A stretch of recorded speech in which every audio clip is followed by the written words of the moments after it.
NBA fans, welcome back. This is my third video of the day. I'm making 5 altogether at least today, and I'm sick. If that doesn't scream, subscribe to my channel and like my video. I don't know what will. That's where I'm at right now. Let's talk Jazz Warriors, right? Playoff preview Jazz Warriors. Yeah. I personally am screaming for an upset here. I don't know how much that's going to be realistic. I like this Warriors team. I think this Warriors team plays great defense. I think this Warriors team has a way above average defense. Actually, I'm so surprised how it's a top 5 defense in the league. I think Steve Kerr's received a lot of hate this year, but I think he's done a pretty good job ultimately making this team work because the Warriors are not very good.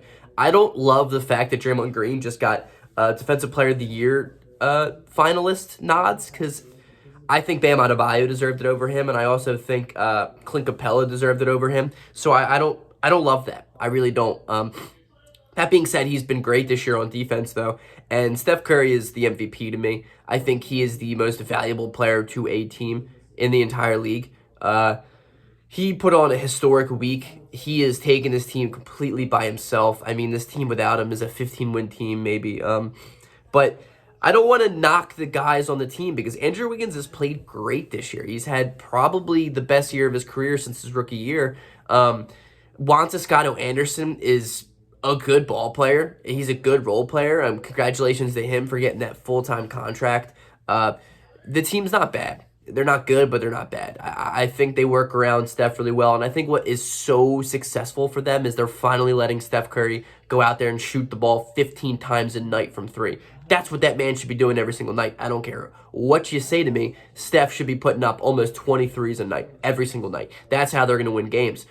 Steph's going to be having to put up some ridiculous numbers in the playoffs, but when it comes to matchups and the playoff series and facing a team at least, maybe 7 times, I think this Jazz team is too much of an advantage. I think this Jazz team, the Jazz team, first of all, is the only team in the NBA that's top 5 in offense and defense this year. Their ball movement is beautiful. It's elite. It's just like handcrafted from the NBA gods themselves. John Stockton would be proud. It's so nice to watch this Jazz team play offense because of how well they move the ball and how unselfish every single person is and how deep this team really is. I mean, Joe Ingles and Jordan Clarkson play such a vital role to this team in their own little unique ways that it makes this Jazz team very, very tough to beat. Whether or not they're real or fake as NBA contenders is something I don't want to get into right now because I don't want to hurt the feelings of Jazz fans. But I think they're good enough, and I think they're proven enough that they're good enough to beat this and win in this series. My thing is that the knock with this team is I don't know how I feel about the whole Donovan Mitchell not being 100% healthy, and the fact that even with Mitchell 100% healthy, which I don't think he's going to be for at least a little while, I don't trust their star power. I don't think the Jazz have star power. I think Rudy Gobert is the best defensive big in the league. I think he's been that for a couple of years now. I understand. I know I knock him a lot, but my thing with him is in the playoffs, okay, that's what he is. He's not going to give you buckets, and you need guys to help Donovan Mitchell. And I know they do by, example by committee type of thing, and they have the whole team comes in and produces, but my thing is I just don't think that's going to work in the playoffs. I don't think this team basketball-oriented without a true star in the fourth quarter to have and carry you when you need it and go out and get a bucket when you need it is going to hurt them. I think it might even hurt them in this series a little bit. I think it's interesting because the Warriors, the 8 seed, have the best player on the court.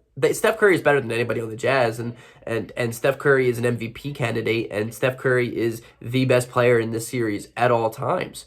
So I think that disadvantage for the Jazz is going to hold true throughout the playoffs if they move on, throughout the playoffs if they go past the second round. They're never going to have the best player in the series. I mean, if you really boil it down, let's say the Suns somehow win. I think Devin Booker's better than Donovan Mitchell. I think Chris Paul is close, but I don't. You know what? Who knows? I don't even want to get into that. 3rd seed, the Clippers, I think Kawhi and Paul George are both better than anybody on Utah. The 4th seed, the Nuggets, I think Jokic is better than anybody.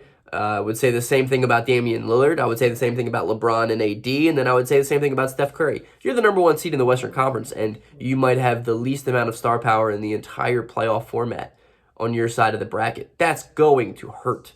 At some point, that's going to hurt you.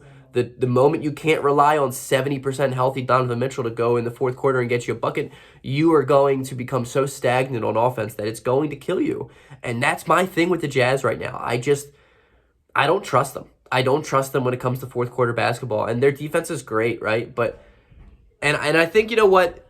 For their defense, I think their defense, see what I did there, is very good and ready for basketball in the playoffs. I think it's a very good pace that you tend to play in. They tend to shoot threes pretty well, and they strap up on defense, and it's a team defense type of thing.